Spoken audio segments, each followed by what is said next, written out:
Now let's move on to a special panel session that will discuss Advancing Board Diversity, the Way Forward.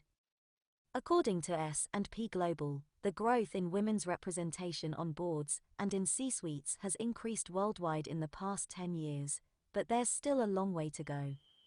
Will it take decades of change to reach gender parity on boards? Has COVID-19 and its effects on businesses impacted efforts for gender parity, and what can companies do to accelerate their efforts to achieve gender parity for strategic decision-making in boardrooms? We are deeply honored today to have our panel of speakers from Malaysia, Netherlands and Ireland moderated by Pauline Ho from PwC, partner and Asia Pacific Human Capital Leader, co-lead, 30% Club Board Mentoring Scheme. Our esteemed panelists comprise of Dato Seri Johan Razlan is the Director for Institute of Corporate Directors Malaysia, Independent Director, and Audit Committee Chairman of Sime Darby Property Berhad, former Executive Chairman from PwC Malaysia, Mentor, 30% Club Board Mentoring Scheme. Datuk Yasmin Mahmud, Independent Non-Executive Chairperson of Post Malaysia Berhad, former Chief Executive Officer of Malaysia Digital Economy Corporation, MDEC, and former Managing Director of Microsoft Malaysia, 30% Club Advocate.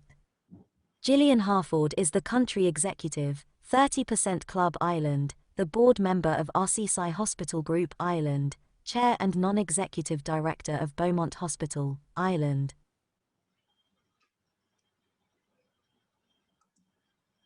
Alexandra Sharpveld is the Independent Non-Executive Director and Chairperson of Nomination Committee, Bumi Armada Berhad, Independent Non-Executive Director of Société Générale SA and 3i plc.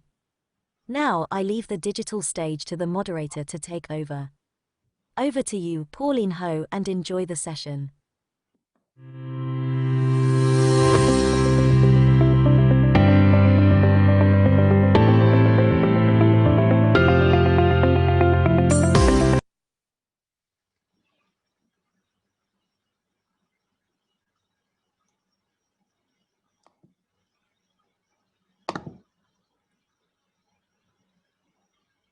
Good morning, good afternoon, and good evening to all participants around the world. I can see that we are having a bit of difficulty to identify the panelists, given that all of them have signed in using a link with my name on it. I do need some help from the technical team who is organizing the AIWS Summit to help us make the relevant changes. Apologies for that. Again, I'm Pauline Ho, a partner at PwC Malaysia, and has responsibility over human capital across the Asia Pacific region. I'm very happy to be part of the AI World Summit to represent the 30% Club, and on the topic that I'm very passionate about, advancing board diversity, the way forward. The 30% Club Malaysian chapter actually started in 2015 with the aim of increasing women participation in senior management and board positions. We believe one of the best ways to bring diverse perspectives to an organization is through diversity on boards. With PwC, the 30% Club started the board mentoring scheme in 2017. We now have 48 board-ready women, and 27% of them are on boards. As of today, we have 20 other mentees, board-ready women who are going through the mentoring scheme. So for our panel session today, we'll talk about the need to diversify the board, specifically on reaching gender parity and paving the way to the next decade. We will also explore other forms of diversity, such as background and age, in our questions to the panel. So just to give you a bit of background in terms of statistics, the Global Gender Gap Report actually states that the gender gap has narrowed to 99.5 years in 2019, as compared to 108 years in 2018. Well, it means that it will take more than a lifetime to achieve gender parity. The US has elected recently a woman of color as the vice president-elect, but how do we fare in the economic sector? Well, I can tell you that the progress has been really slow. Globally, only 36% of senior private sector's managers and public sector's officials are women. Only 18.5% of firms globally are led by women. It also differs by country, and we'll explore this a bit later, where we see that, for instance, 22.3% of board members are represented by women in OECD countries, but very low representation in the Asian economies. We also find gender gap in terms of jobs for the future. So for instance, in the data and AI job cluster, which is very relevant to this particular summit, only 26% of all professionals are women. The situation is even worse in engineering with only 15% and cloud computing at 12%. There is also a stigma on young women embarking into the STEM industry. Globally, only 8% of students who pursue engineering, manufacturing, and construction courses are women. And if they're brave enough to overcome that and continue to pursue a STEM career, they will face the prospect of unequal pay, restricted career progression, and a male-dominated culture. All this make it very difficult to find qualified women for board roles within the STEM industry. So we were thinking, is it possible, therefore, to use technology as an unbiased way, right, to break the bubble of the boys' club? How do we overcome these economic gender gaps and equip women or minority groups to progress to leadership positions? So joining me today are the panelists that has been introduced earlier, but I thought it would be good to give you a bit of personalization in terms of the stories for each of these individuals so that you can relate better to them. So the panelists in alphabetical order, Ms. Alexandra Schwarfeld. As you have heard, she's Independent Director and Chairperson of Nomination Committee in Bumi Armada and other listed companies in different countries. She has extensive experience in the financial services sector, in addition to being involved in the oil and gas industry. Both are quite male-dominated industries, I must say. Despite her busy schedule, she finds time to speak to women aspiring to be leaders and encourages them to continue pursuing their aspirations. As for Gillian, an interesting story that she shared with me is that when Gillian started her first role in financial services, there were actually no women in senior management because women were banned from working in the country's main banks and government departments once they got married. Oh, I can't believe that. The brave man among all the ladies on the panel tonight, Datuk Sri Johan Raslan. As the former executive chairman of PwC Malaysia and being a strong advocate for women in leadership, he actually started the cross-industry mentoring program with the then HSBC CEO in Malaysia, Ms. Irene Donner. All the new partners who went through this mentoring program went on to management roles within PwC Malaysia, which goes to show that mentoring can help increase the number of females in the C-suite in any organization. Last but not least, Datuk Yasmin Mahmud, somebody who is very well known in the tech sector, given her former role as the CEO of Malaysia Digital Economic Corporation.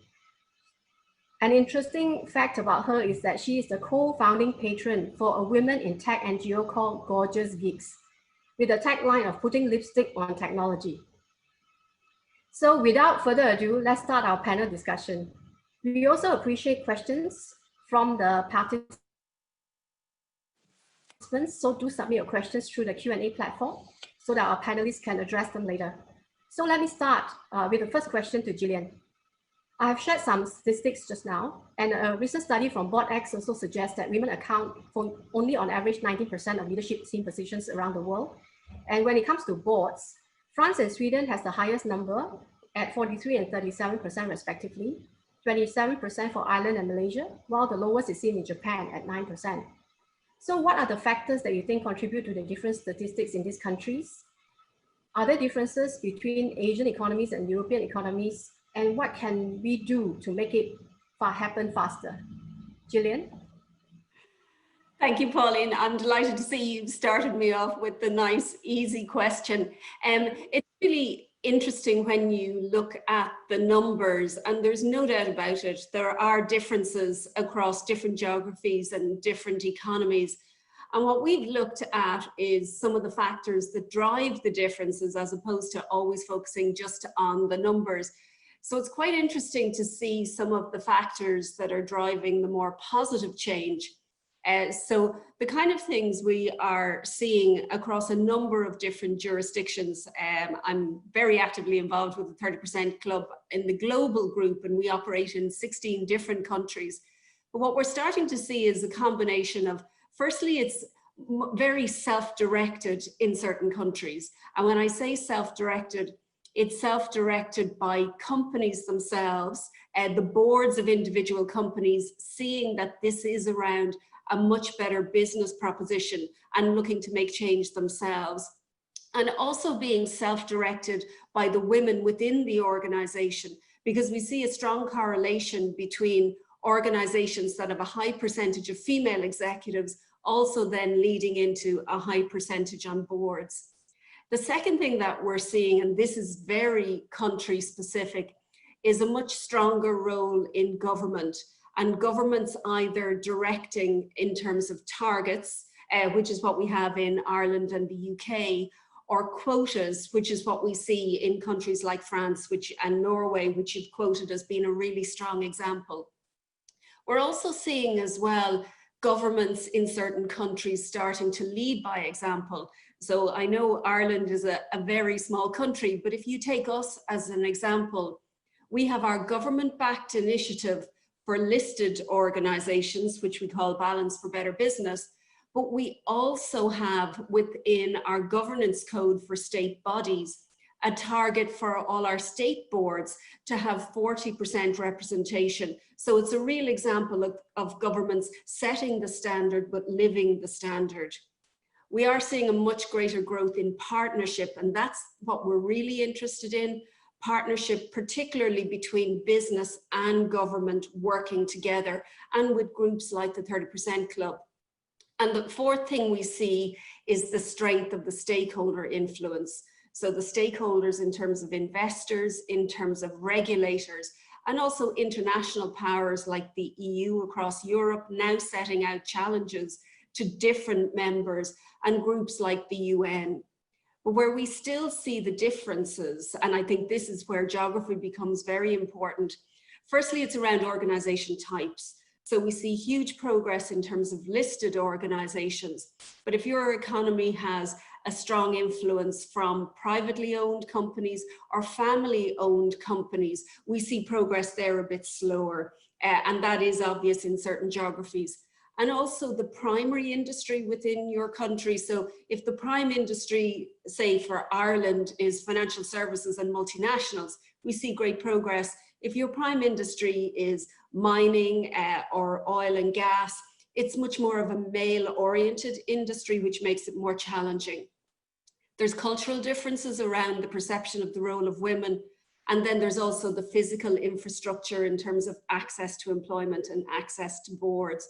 So it's not a short answer, but I do think there are differences.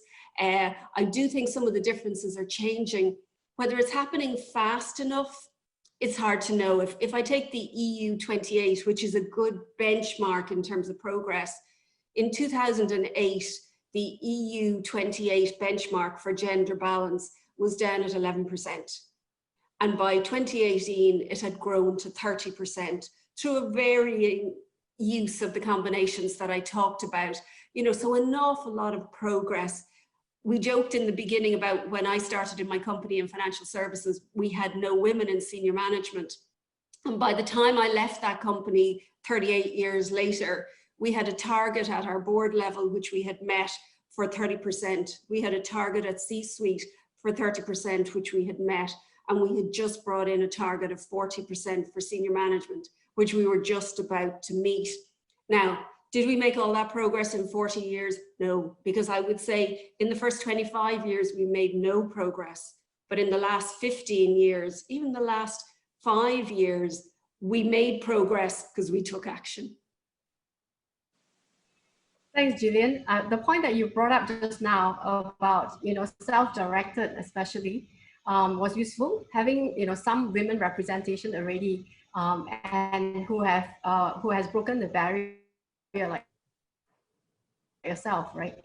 Actually brings up more women into the management role. So I'd like to pose the next question to Yasmin, because access to employment and economic opportunities really depends on many factors. So Gillian just now has mentioned about the economic norms, the cultural barriers to a certain extent, and of course there is the Old Boys Network. So if there is already a challenge where, you know, the leadership is really not very diverse, how do we ensure that we can, you know, break this inner circle and challenge the, you know, norm or the norm in the organization or in the industry, especially like tech industry, where typecasting of men to engineering roles and women, if they appear in management roles, are mainly in the support functions such as finance and HR.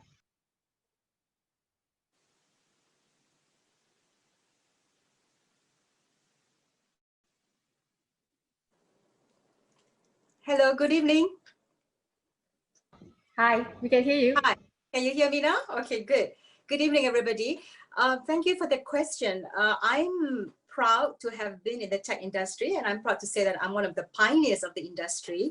It's true, it was such a male-dominated industry that I think it took me a long while to actually get into a room, and when there are more than, say, 5% of women, I get surprised. You know, I find that, oh, there's something wrong. What is wrong? There's, oh yeah, it's more colorful than what I'm usually used to. And I went into industry by chance, and that's because I've always been a science geek. I knew it is rather an outlier. I think not many, especially somebody from my background. I came from a small village in Kelantan, in Malaysia, and you know, my love for science, physics, and chemistry and math started very, very young. So when I went to school went to Australia on a major for physics, and then there was this new course. They were saying this computer science, and I took it on with a leap of faith because it's supposed to be my seniors were telling me that this was the future of the industry. And I took it on, and I stayed in it for you know, since then. Yes, I've been in the industry for 34 years, and I've been through all the ups and downs and all the what I call the waves of innovation. And things have improved. Things have improved tremendously in terms of the overall participation of women into the tech industry. But of course, as we go further up, you know, in the hierarchy towards management, it still has the same fate as the overall of the other industries, where you see a major tapering of the percentage of participation. Now, and it is something that I have always thought about, because if you think about it, the first computer programmer in the world is often credited, or is has always been credited to a lady by the name of Ada Lovelace, because she was involved in the first project with Charles Babbage on what was then called an analytical engine, really the first general purpose computer. So until it was in the 1980s, the percentage of women participation in the computing world was really on the uptake, in tandem with that of the medical profession and other professions. Then suddenly in the 1980s, we saw a huge dip, a very drastic, a very you know, significant dip in that level of participation. And there was a lot of discussion about what was it that contributed to that. And I think this is when the stereotyping came in. So during those times, then the domain of computer technology was moved from that of an analytical engine to that of a computing engineering based engine. And I think that was when somehow the stereotyping, not only from the general population, but also from women themselves, who do not see that this is an area, this tinkering of engineering toys is not something which is in their area of interest. And it will take time. It will take time for this to change. It is changing somewhat, but like anything else in the world of gender parity, it is taking much longer than what it ought to be.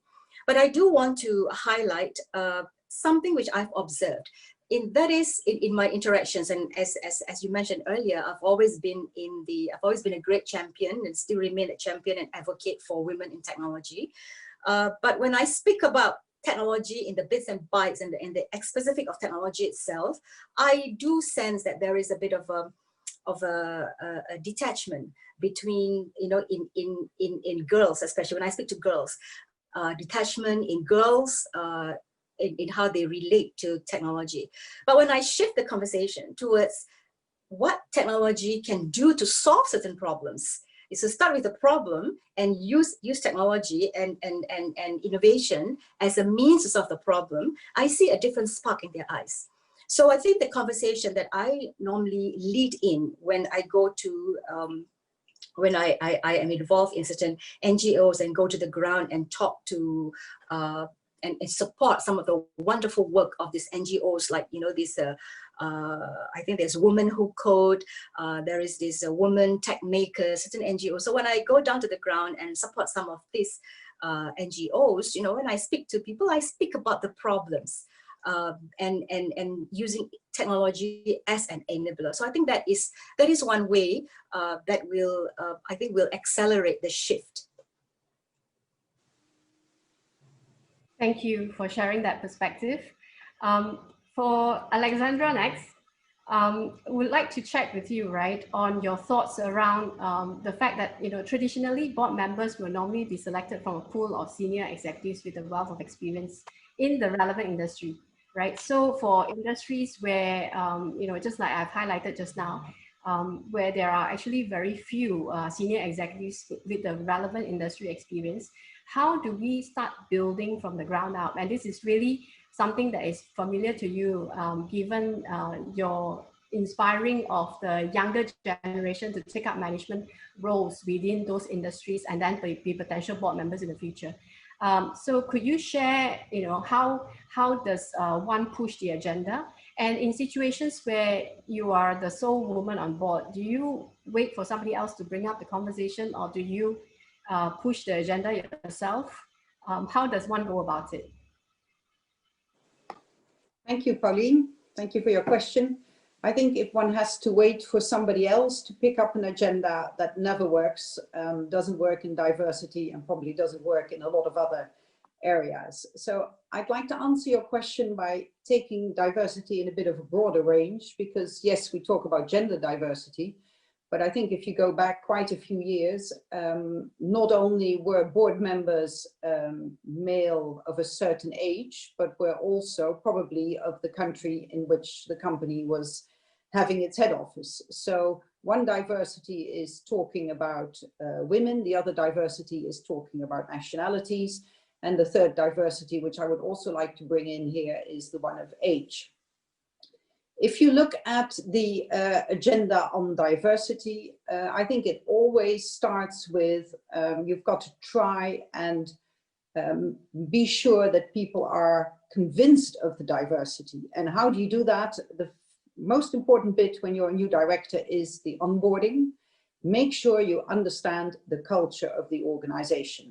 Make sure you understand what are the ways that people take decisions, that you know whether it happens in the corridors, whether it happens in discussions with the chairman. You have to understand what the culture is of the organization you've joined. That's number one, I would always say. Number two is pick your battles. You can't fight everything straight away. You can't fight everyone straight away, and you can't push your agenda straight away. So make sure you know what the things are that you believe are very important. And then when it comes to diversity, I think you have to be convinced that the chair of the board, which is a very important person, needs to be fundamentally convinced of diversity. And I'll give you an example, which I think is a very telling one. I became the first woman and the first international woman on the board of a steel company quite a few years ago.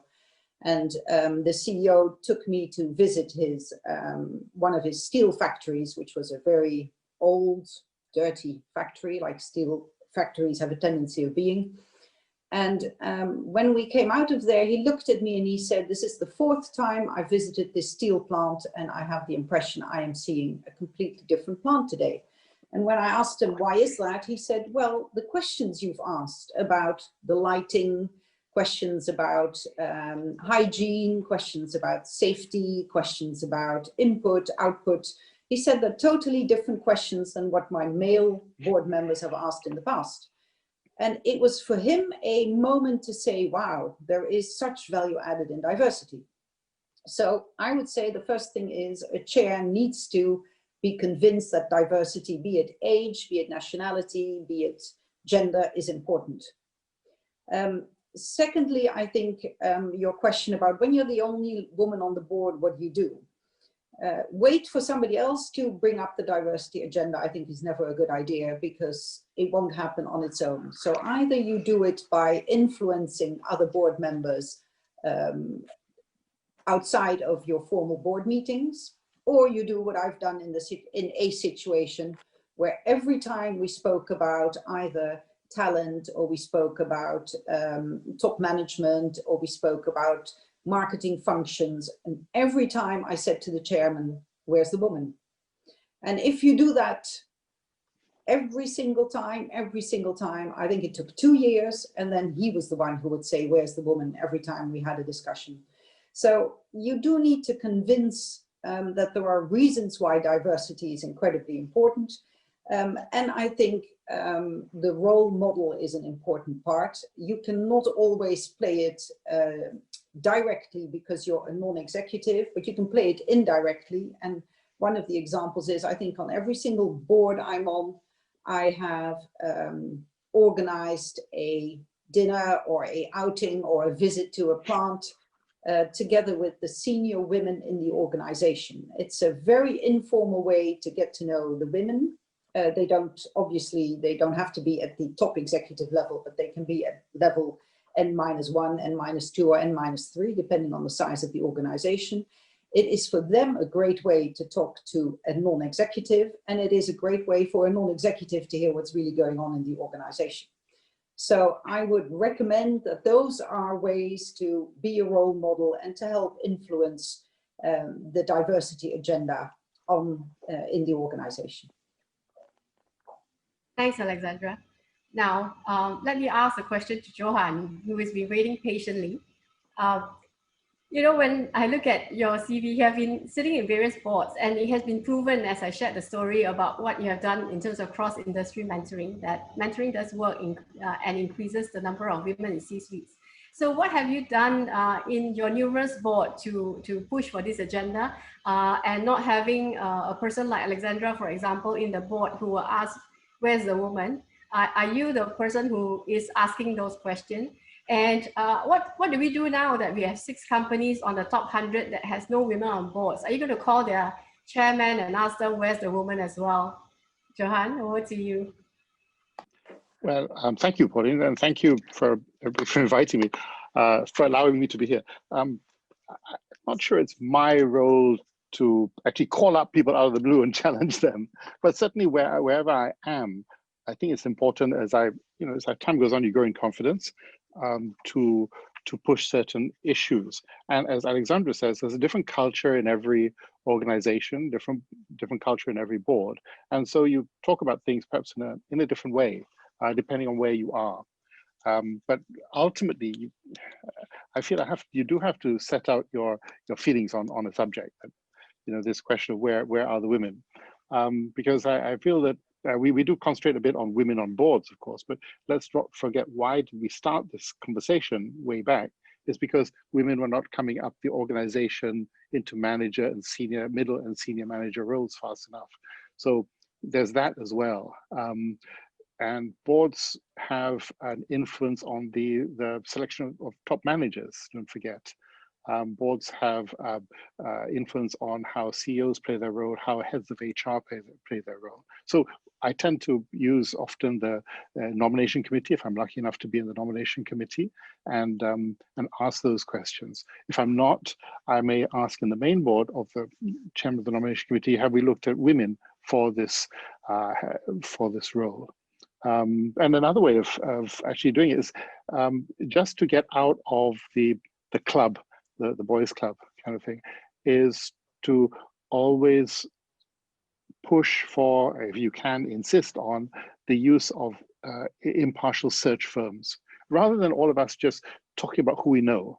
Of course, we know people who are like us, who look like us. We don't know others. And the whole point of diversity is to get others on the board, whether they are women, different people, ethnic groups, disabled people on the board and in management. Give them a chance to rise up and fulfill their potential. So I use the committees, but I always ultimately raise the issue, and you can't just wait for somebody else to raise the issue. You find that there's always somebody who will pick it up with you and join you, but you have to raise it first. Pauline. Yeah, thank you, Johan. Now I think I'll turn on to the Q&A that we have received so far and address those questions. The first one is, how does the concept of future of work affect board policies on diversity across all levels in an organization? So this is about talking about future of work, the type of skills that is required, and our board making policies to help drive the diversity across the organization. So perhaps I can pose that that question to Gillian. Yes, it's an interesting one, Pauline, and I think it's probably been made even more interesting by COVID and the current environment that some of us are facing. I do see with boards that I interact with and organizations that I work with both locally and globally, that the future of work is definitely being considered in terms of skills that are going to be needed, the infrastructure that we need the skills to operate within, but also in terms of how organizations are going to attract talent, particularly the talent that they need. Like, it was really interesting hearing to Yasmin talking about trying to encourage more girls to come into the technology sector, because if we look at the skills that are going to be needed going forward, they fall into the technical skills, which are much more in the IT, the data analysis, and the research space. And if we look at the behaviors, they fall much more into a more diverse set of behaviors, because we need our employees to work in a different environment. So the old style environment of command and control, where everybody worked within a set time, in a set location, under very clear direction from a leader, has now moved on, particularly as we operate in a more agile way. So senior leadership teams are now looking at, how do they build skills around trust? How do they look at performance in terms of outcomes rather than inputs? So it's a two-track approach in terms of the people. Far more greater need for technical skills that can't always be trained in situ, and greater need for rounded skills, but also thinking in terms of, I could now have a global workforce, I could now have a workforce operating different hours of the day, and a greater combination between tasks that are now done automatically and tasks that are done that need a human element. And we had an AI conference in Dublin recently for the 30% Club, and I talked about my first experience as the owner of HR policy in my previous company, where I was asked to give employee numbers to 4 robots because we now needed robots to carry out processes that employees had carried out. And I went to have a look at it, and I met the IT team, and my own team were so disappointed when I came back and said I hadn't seen a robot. But the most exciting question I got a week later, when we went to set the robots up on our HR system. The HR system needed a gender, and I was asked, were the robots going to be male or female? So it is amazing, even when we think about the future of work in a more progressive way, we still come back to some of the traditional stereotypes. And I think they're the challenges that boards and senior leadership teams are facing at the moment. And COVID has been a step change for so many of us in terms of how we would deliver that. Yeah. I think, Yasmin, you can add some perspective about future of work with technology as well. And maybe also answer this question at the same time, because one of the questions is, does a female board director need to take up technological certification to level the playing field? Yeah, maybe you can address both at the same time. I just wanted to add on to the future of work, simply because it's something I'm passionate about, and I get this question all the time.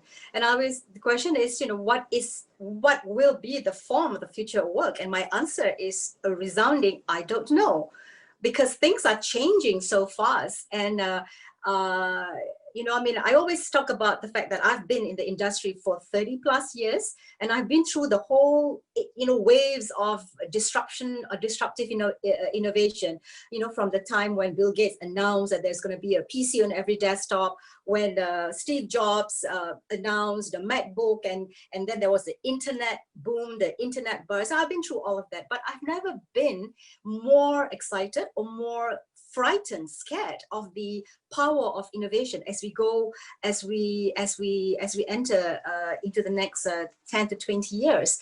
And the reason is because there is like this collusion of innovation that's coming through, and the pace of innovation is enabled with the power of the internet. So it is going to be disruption on super steroids. And where the goalpost is changing, we don't know the form of the goalpost. So, and that is why I've been following this study by a professor in Singularity University, Amin Tufani, that talks about, you know, we move from IQ to EQ, but he's talking about the most critical skill set or perception or stand or skill that we need for the future is something called AQ, which is adaptive leadership. The ability to absorb, digest, take in, and ride along the waves of innovation, as opposed to being drowned and being overwhelmed by it. So that is my take on the future of work. And it's really interesting about the robots, you know. Robots, people feel that you need to see the robots, you know, but robots is everywhere. You know, your Siri is in fact a form of robot as well. So that is on that first question. The second one is on the do women need certification? Now this is a tricky one, because do women need to prove themselves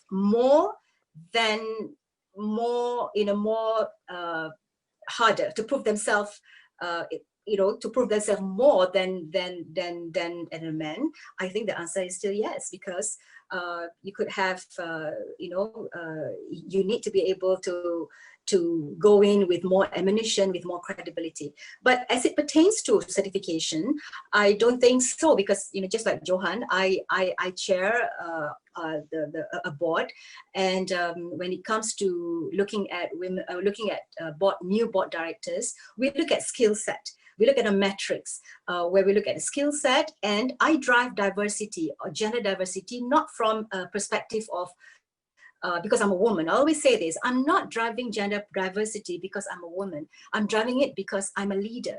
And as a leader, especially in the world that we are in right now, where it is so many moving parts are coming together, and there is no perfect answer, there is no specific answer, there is no more the need for that command and control sort of leadership. This is where the diverse perspectives of not only gender, but also through other diversity in terms of ethnicity, in terms of age. You know, I sometimes cringe at the average age of a board nowadays, you know, because we are going into a world of the millennials, and a lot of some board members do not even know how to shop online still.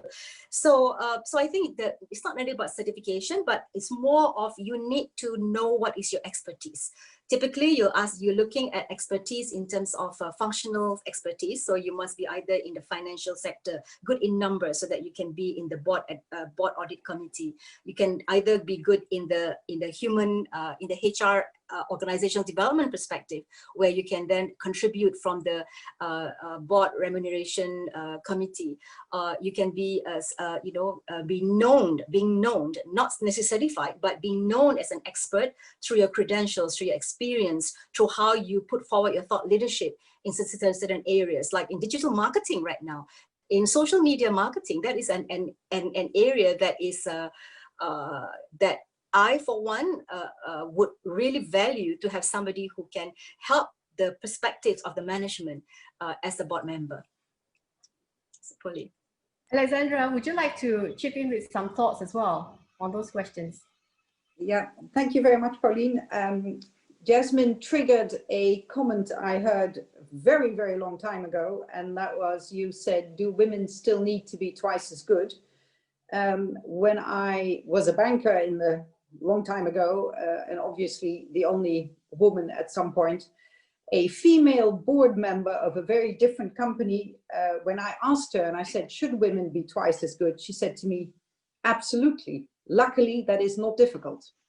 And that stayed with me, that comment just stayed with me, that I thought, yeah, somebody has looked at it in a different way. But I'd like to get back to the future of work and what Jasmine is saying about, you know, technologies, robots, etc. All of that is very interesting and it's coming our way, whether we like it or not.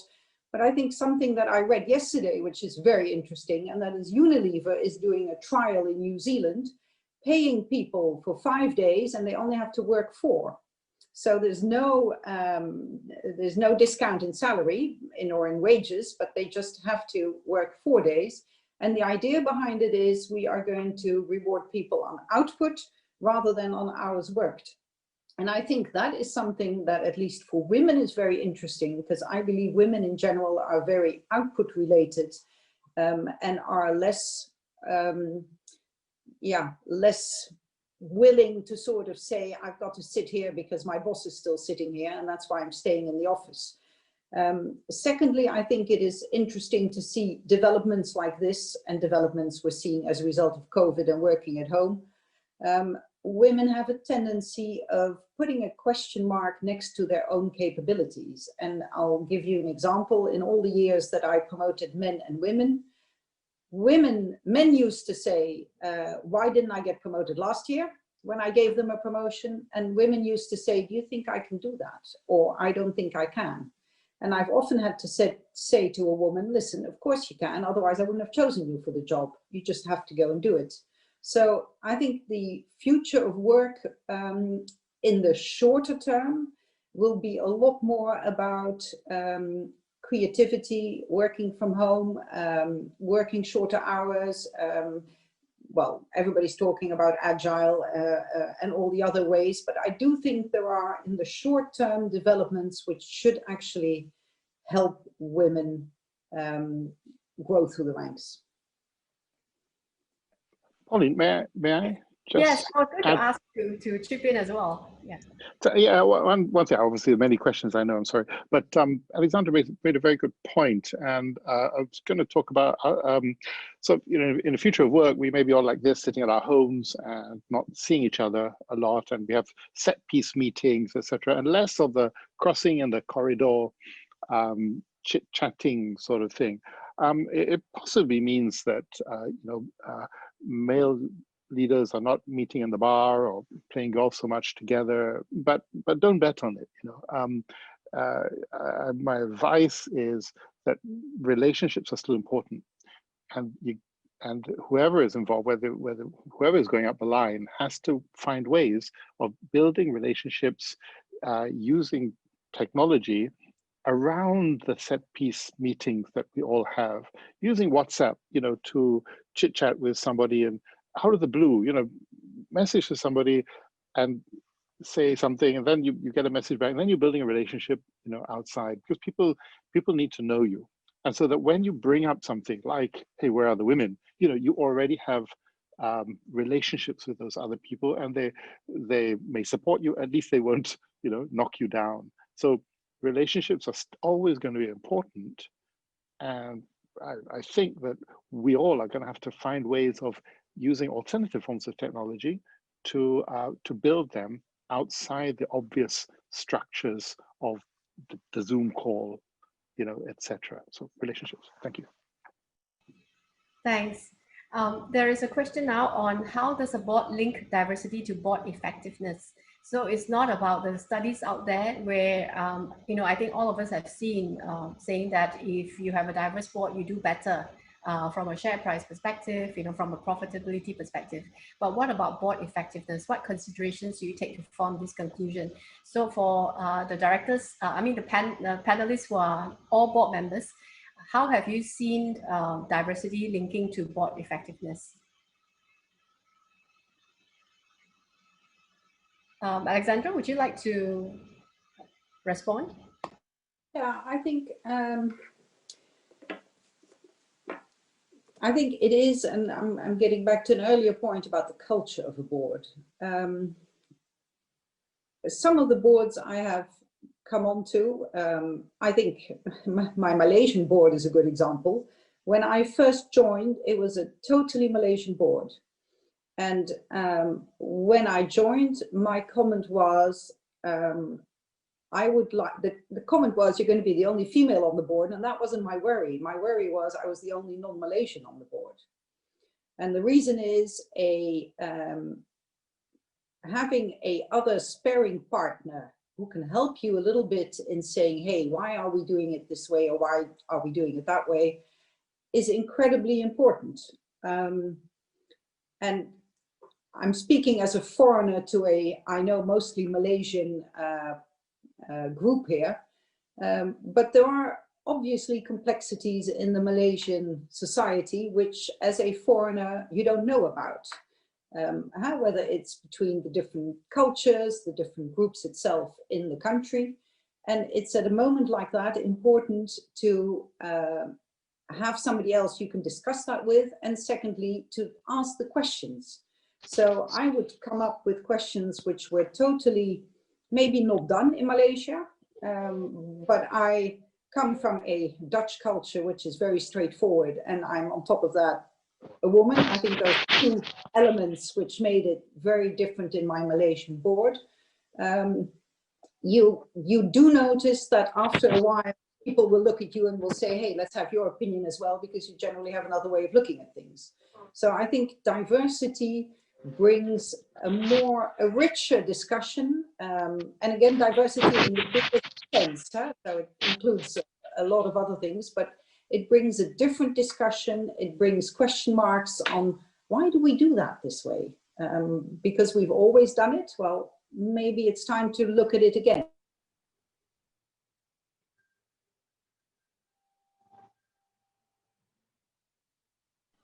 Alexandra, you have been muted accidentally. Can you unmute, please? Sorry. So I said being a foreigner or a Westerner on a Malaysian board, I think has made a bigger difference than being a woman on a male board in this case. So I would say diversity is great because you ask different questions.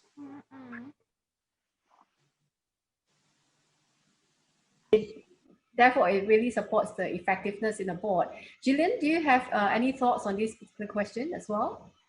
Yeah, I would echo completely what Alexandra has said. Like if you look at the types of things, you know, like there are a number of criteria that you look at to see, is your board being effective? You know, and as Alexandra says, one of them is around good quality conversation with lots of different views. I think other categories are the board agenda itself. So my experience in chairing boards, as I've brought in a more diverse group, you get a more diverse agenda. You get topics added onto the agenda that you mightn't have seen previously when you had a more homogeneous board.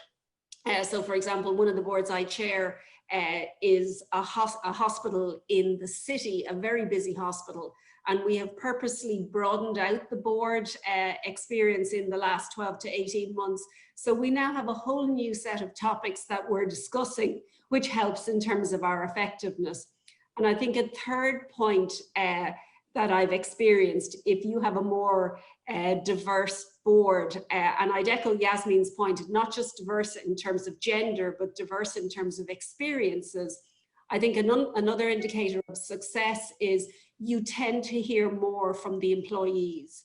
Because if you have a diverse board where employees can identify with some of the individuals, my experience is they are more likely to come forward, they are more likely to be open to site visits, they are more likely to have conversation, and they're also more likely to put themselves forward to come and present to the board, you know, and they come back to indicators of a board success, a board that's hearing from employees, a board that has a very robust and varied agenda, and a board that has good quality and varied conversation.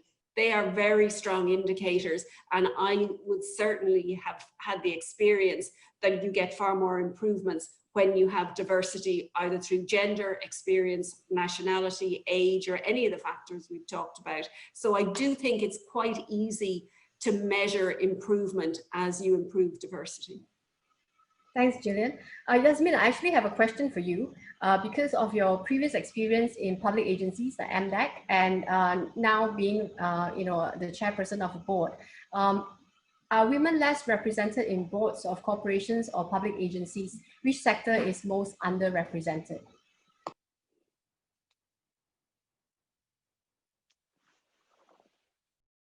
Can you unmute, please? Sorry. Yeah, I think it's a more dynamic situation, because if you look at maybe 3 years ago, the percentage of secretary generals, the secretary generals, the highest ranking person in ministry, there was a very big representation. I think it was almost like 40% of women. But now I think it has come down to much less.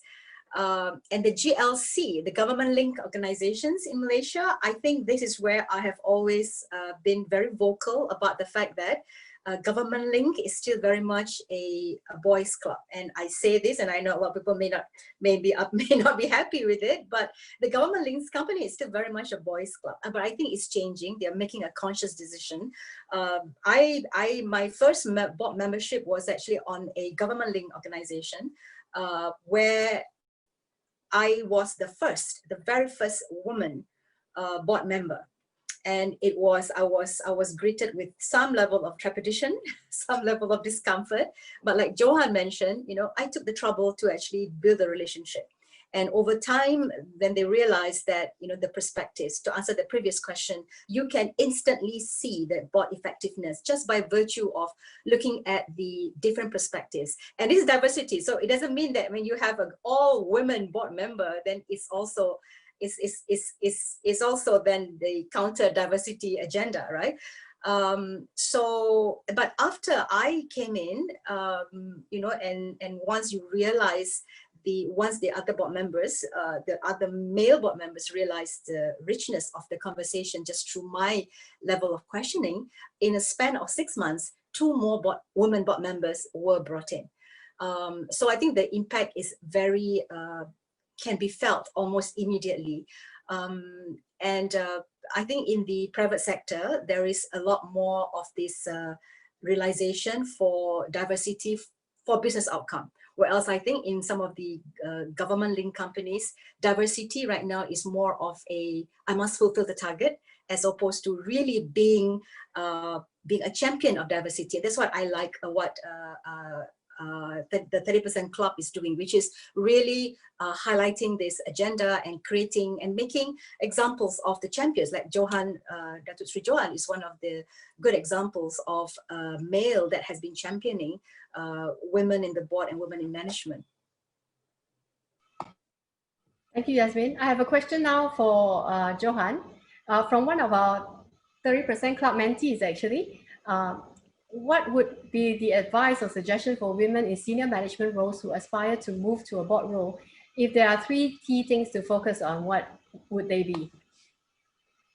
Well, I suppose, firstly, I would say that relationships point that I mentioned. And I think Alexandra, Gillian, and Yasmin have all mentioned that it's good to have a wing woman. People used to say wingman, from the fighter pilot, a wing woman or a wingman, people that you can work with. And you can chat things through before the meeting, and in the way you go together to the meeting. Secondly, put in the governance processes, formal, independent, kind of objective governance processes, like terms of reference for things, whistleblowing, proper whistleblowing that really works, that people trust. Using search firms to search for good managers, not just all the internal people all the time. That kind of governance processes really helps for diversity. And lastly, I would say you got to speak up. The thing about being a board member, a committee member, the moment of truth sometimes comes when something is wrong. And it'd be great if you have a year in which to kind of settle down. And then the thing comes and you're all prepared. Actually, it can happen in your first meeting. And you've got to follow your gut. And if a problem is there, you have to say, I disagree with this. I'd like it minuted. No, I won't go with this. Very often boards like to go with complete consensus. So one person standing out and saying, no, I don't think it's right. Can we just minute that? will often stop it. At least they will take a second thought about it and make it better, the proposal that come through. You are usually right. Don't feel lack of confidence. You usually, if you read it and it doesn't look right, it's because it's not right. So speak up and be prepared to say no. So relationships, put in good formal governance processes, using outside help, and speak up, prepare to say no, get it minuted. You can say it in a nice way, but still, smile, but I'd like it minuted, that I disagree. Thank you. Thank you, Polly. Thanks, Johan. Alexandra, would you like to add a few points too? Yeah, thank you, Pauline. I'd like to add to Johan, because I think the trigger of speak up is very important. And what I would like to add to that, and I think it's absolutely part of good governance these days, is to have meetings with just the non-executive directors. And I still find, even of the old boys network, men who say, yeah, but that's not done. We'd like the CEO to be there. He might feel bad about it. I'm very, very strict on this, with the non-executives sitting around the table regularly. So it doesn't look like there's something going on, but we regularly just make sure we understand each other. And it's especially important for women, because women often have a gut feel, which is difficult to express in a formal board meeting. And I've had a situation where everything went south.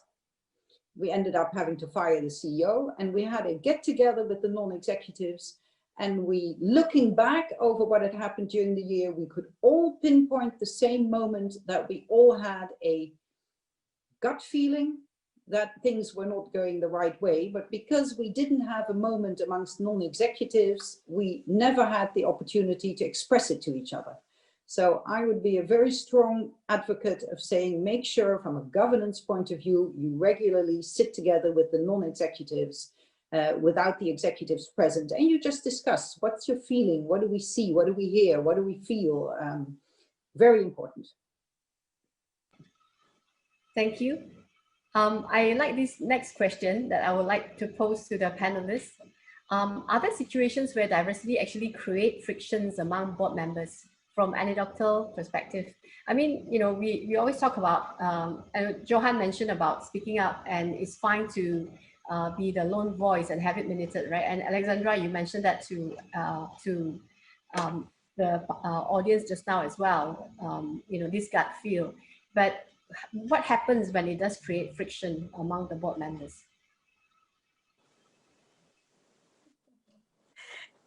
Who wants to take that? Unmuted, so I get you, and then followed by Johan. Okay. Yeah. Oh, Johan.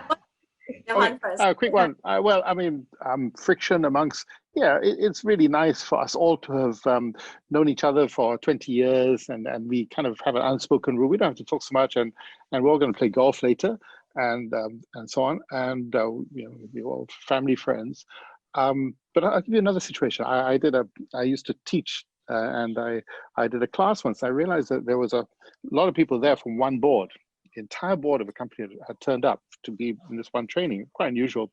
And they were all, except there was one woman. She just joined the board, probably because government forced them to have at least one woman on. And the rest were all guys. And then after a while, it became clear to me that not only were they all guys, they're the same ethnic group, and they were similar age. And then to my surprise, they had gone to the same school. And not only that, but they were all there within the same 3 or 4 years. So they knew each other from school, which was how many years ago, right? 30 years ago or something. I'm sure there was hardly any friction there. The new board member, that lady, probably just feeling her way, probably keeping quiet. The rest were, I'm sure, having a great time. Guess what? CEO and chairman were taken out under extreme circumstances by a government enforcement agency for something that went horrendously wrong.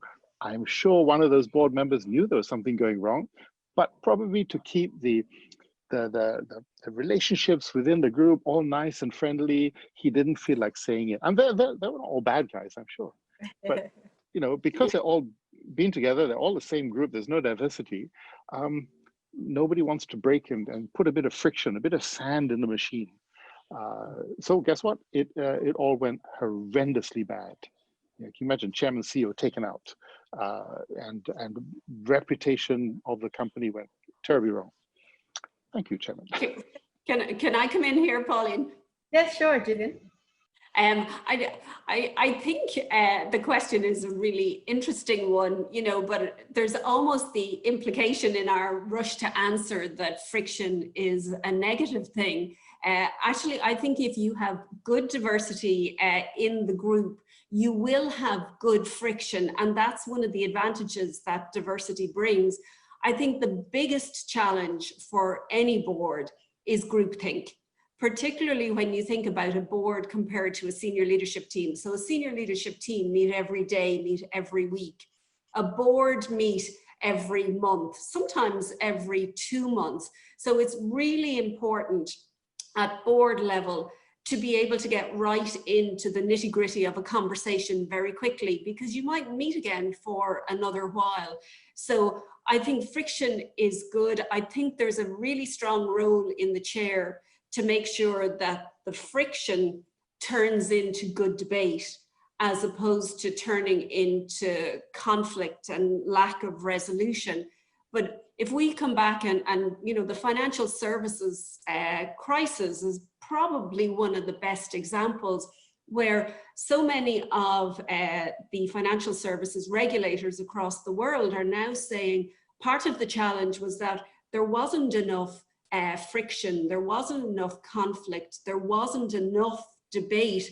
And one of the factors that they saw led to that, interesting, links into what Johan was saying, that so many board members were appointed based on recommendations, because it's very easy to bring someone into our group that we know, who looks like us, who thinks like us, you know, and that's one of the serious aspects of unconscious bias that we talk about.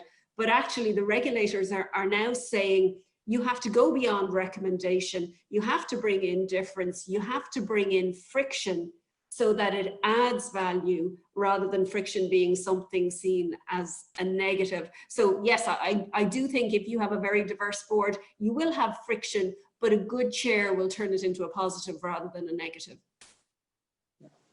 Thanks for highlighting that point, Gillian. I do agree that, you know, a bit of friction or differences in views and perspective is what helps, you know, the organization actually to expand to new horizons, as opposed to always doing the same thing. And that leads to the next question from another 30% Club mentee, who asked about, you know, how can female boards and boards in general take the lead to draw the generation gap closer for organizations to move and adapt technology and innovations in a faster pace to keep up with the changing landscape. I think it is about also the age diversity that we talked about and the skill sets. Yasmin, would you like to, okay, Alexandra, would you like to go first? Yeah, maybe just a quick comment before we go into the more IT-driven new ways. I think, first of all, that putting more women on board has actually already helped the age gap, just because women have a tendency of coming on earlier. So I think that's one way of doing it. Secondly, I think that women who are part of a nomination committee have a great role to play in bridging the gap of age diversity.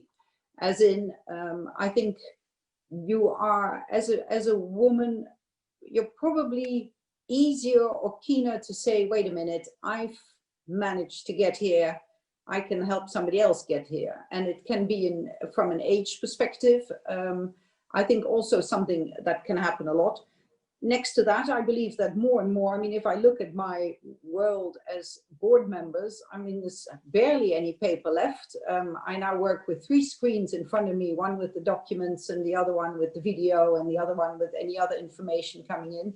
So we all digitalize a lot faster, and it's only to the advantage of a younger group of board members. And I think that saying that a young person doesn't have the board experience is not really the issue, because the other board members have the board experience.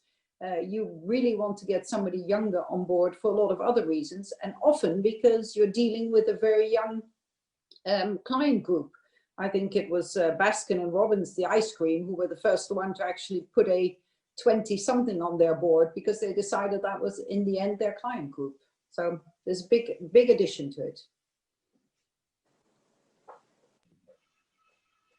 Yasmin, would you like to share your perspective on technology and innovation? Yes. So this is, I mean, if you look at any organization right now, they are faced with the question of how do they transform. It's about transformation, digitally enabled transformation, digitalization. How do you prepare for the world of AI? So there is a high level of leadership. There is a high level of strategic thinking that has to be discussed and to be deliberated at a company level. And at the board, which provides strategic direction and provide oversight, it is absolutely crucial that the board has this level of expertise.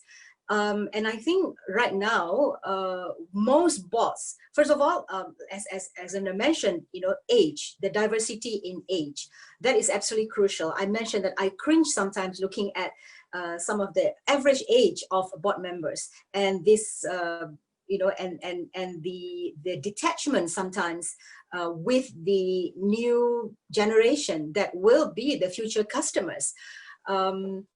So like in post-Malaysia, for instance, you know, we are how many, you know, we are, I think, a century-old organization. And we came from the position of access. That's why we have got, you know, post officers and postmen. It's about access. And this was because we were talking about footfall, right? Because how do people go and transact? Is previously in the old age, you know, it was to go to a post office.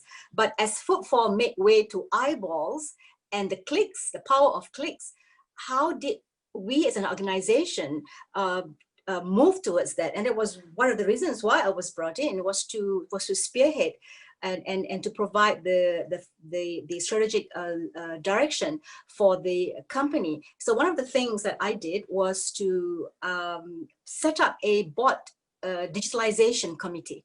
I think a lot of organizations right now have done it. You know, so in addition to the board audit committee, the board remuneration, the board risk, there's also now more and more of a committee on digitalization, and I strongly encourage that and make sure that, and once you have this, then you realize that you need to bring in the board members with the right perspectives. And to answer the question just now, I think one of the mentees was asking, how do you prepare yourself as you're from management? How do you prepare yourself to be primed for the board, to be in board position? So my answer would be to make sure that people know that you have developed your lane. So like for me, my lane is around leadership, general leadership, as well as in the area of digital transformation.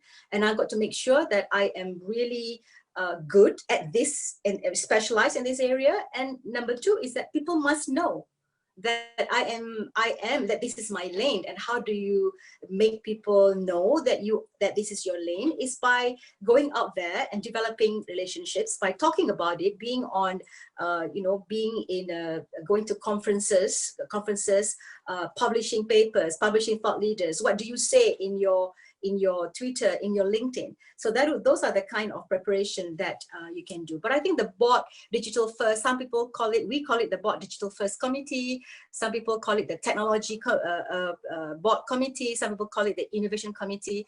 But whatever it is, I think having this committee will eventually become a must have, I feel. Gillian, can I pose a question to you on the similar vein as Yasmin has responded?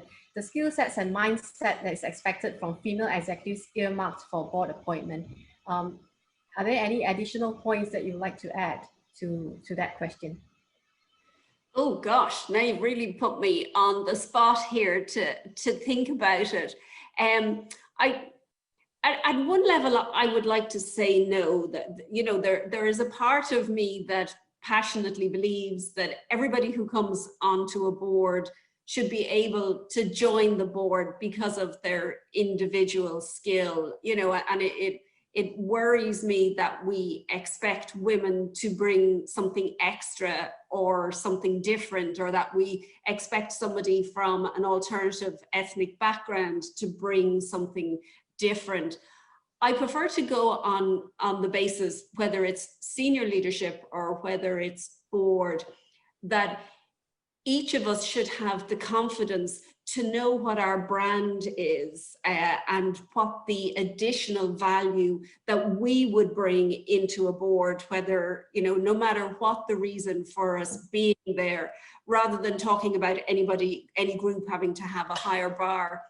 And it's probably interesting because I saw an item coming through on the Q&A chat earlier around, you know, what would be the 3 things that women in senior management could look at in terms of preparing themselves to move up to a board, and we hadn't quite answered it, so there was a bit in my head that said, would I come back to that at some point? And it does tie back, I think, to Alexandra's point earlier on about women's views when they get promoted.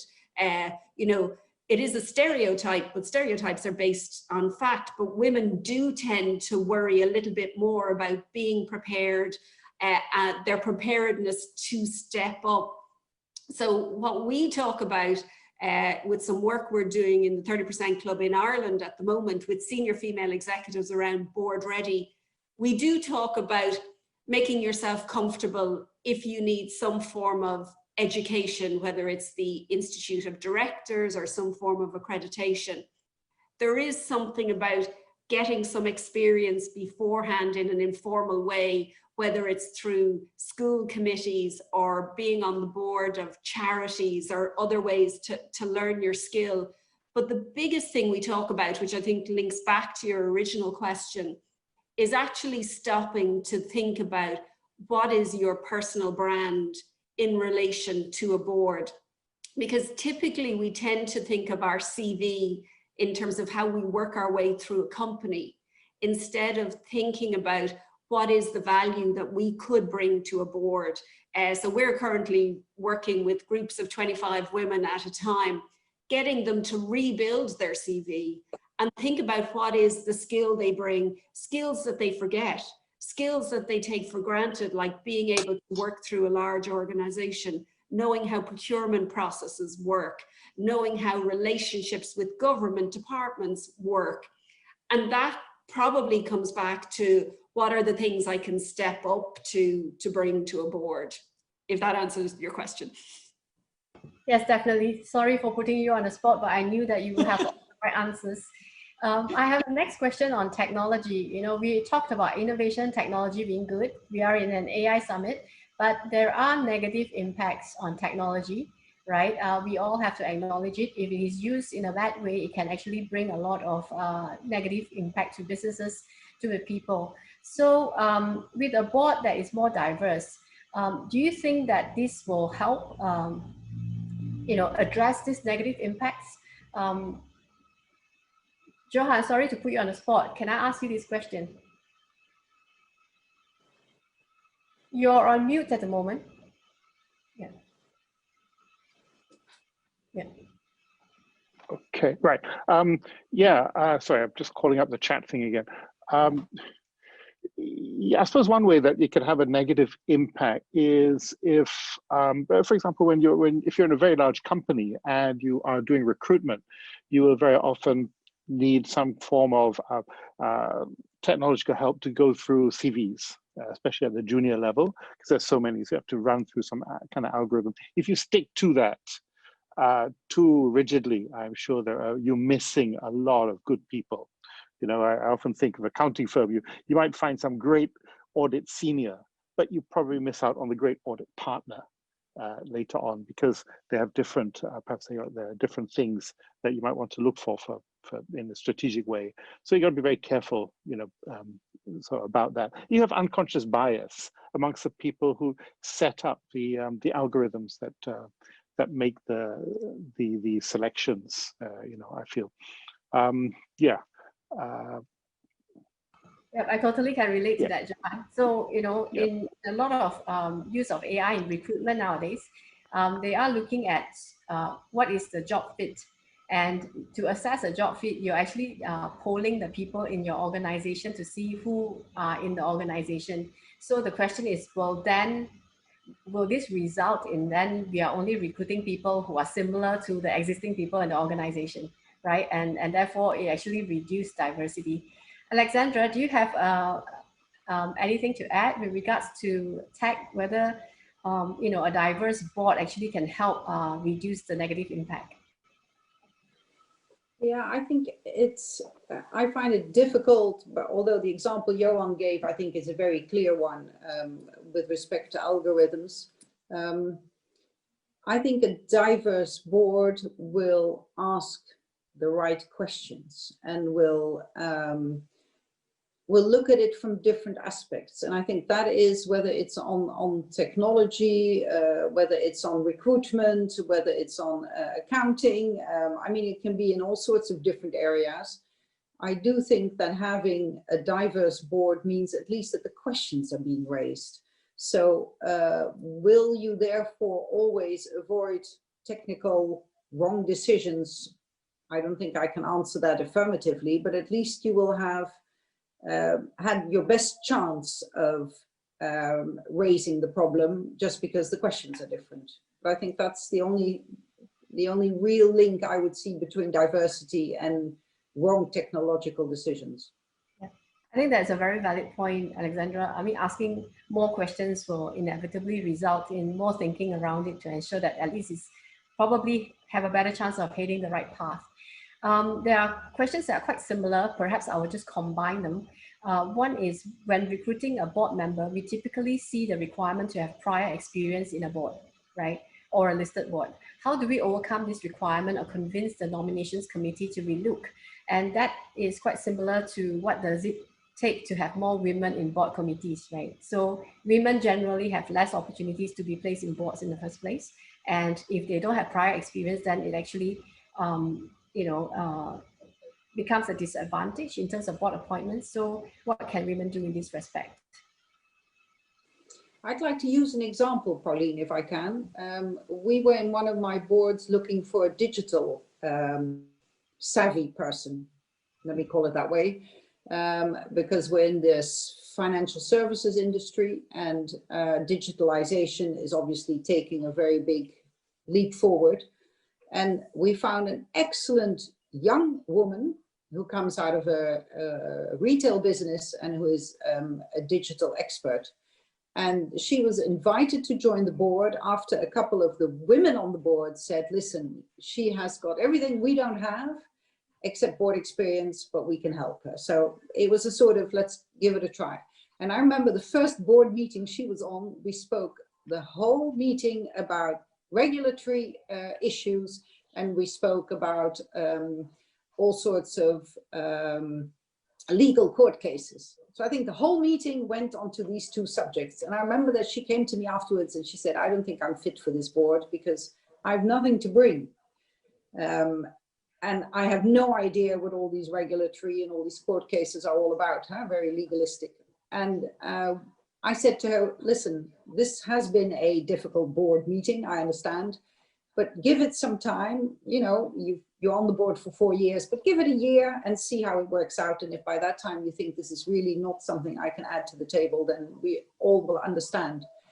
And within a year, she was the one who was advising us on how to get financial service retail concepts digitalized, how to set KPIs for our digital teams. Obviously, we're spending a lot of money on everything that's got to do with IT.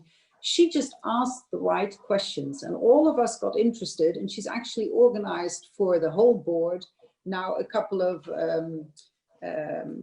training sessions where she gets experts in from outside the company or from her own company who come and explain to us all sorts of digital changes which are coming our way and which we don't know about. So I would say big added value, even though she was did not have any experience as a board member. Thank you. Pauline, can I come in there? Yeah. Gillian, I give the Gillian, go. Is it? Gillian. Thank you. Thank you. I think, Pauline, this is such an important question, and I'd like to thank the person who put it forward. You know, because for me, it comes back to this really fundamental leadership role about knowing what is essential and what is nice to have. And we see this at every level. We see it at board level, we see it in senior leadership roles, we even see it in early management roles. And for me, it shows, and Johan actually made the point earlier about the importance of the nomination committee. You know, it shows the importance that when you're the hiring manager at any level within an organization, if you really want to encourage diversity, you have to challenge around, are you putting barriers in the way that aren't really a requirement? So it doesn't actually have to start with the applicant. It really has to start with the board and the chair of the nominations committee. Why are you putting previous board experience in as an essential requirement? Are you really sure that it is? Could it have been attained in different ways? So I have met so many senior female leaders who turn around and say, I don't have board experience, sometimes because their organization doesn't allow it because it gives a conflict of interest. And I turn around and I say, how often do you present to your own board? What internal committees do you sit on that are cross-functional committees? You have all that experience, but it's described in a different way. And for me, it comes back to, again, I know I'm getting into stereotypes, but there is evidence behind it. If you write a job description with 10 requirements, women will tend not to apply unless they can tick all 10. Men are more likely to apply if they can tick 4, and they'll say when they meet me, they will love me and I will progress anyway.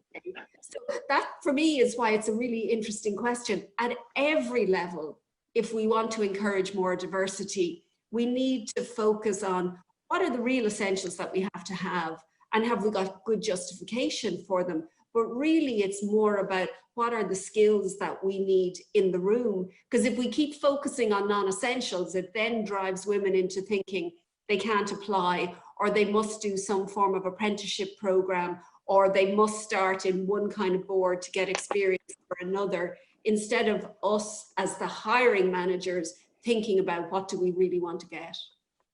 Not a topic I've had any thoughts about, as you can see. Johan, would you like to respond? And I believe this will be the last question after this. I think it comes to also to another thing that I saw in one of the questions on the chat thing about what can people do to prepare themselves, you know, beforehand. And I would suggest that nowadays, when you have a management committee, so the group of the C-suite, very often, again, just like a board, you know, it's all very groupthink. And so somebody will do their presentation and then they're talking rubbish, but nobody will challenge them because they don't want to be challenged when they do their presentation later on, an hour later. So it's all very groupthink. And very often, therefore, people come up the line only having concentrated on their own area. But what boards are looking for are people who can talk about everything in a business and who can understand business. I would say not just their own area. Their own area is great, but when you're on the board, you have to talk about every single subject that comes up, not just your technology, your finance, or HR, whatever. Secondly, financials. You may not be an accountant, most people are not. And it's important though nowadays, financial expertise, the ability to really be comfortable with numbers and P&L balance sheet and all that is important. So get that training if it is not offered to you, you know, understand that. And another thing is strategic thinking. So you've got to come up the line fairly broad and not a kind of silo person. And if your management team doesn't allow you, you know, and you've still got a few more years to go in your work, why not move companies to a better management team, or speak up and, you know, just talk about that other last presentation and question them like a board would, because when we hear things, we all question. And then if you yourself must come up with that kind of questioning mindset. Otherwise, frankly, nomination committee won't want you, whether you're a man, woman, or whatever. You know? So comment on everything, be comfortable with the business, financials is important. Find your way to do that, and strategic thing. You may want to finance yourself. There's a lady I know who has sent herself off to like a Harvard course or whatever. You know, it costs a bit of money, but it's an investment in your future. Thank you. Thanks, Johan. So we are really running out of time, but there is a very interesting question around whether any woman has taken a case for discriminatory practices against companies that they are on boards, and then retain the board position. Has anyone come across such a case where, you know, the female board member felt that they have been discriminated against, and they took a case against the company and then retained the board seat?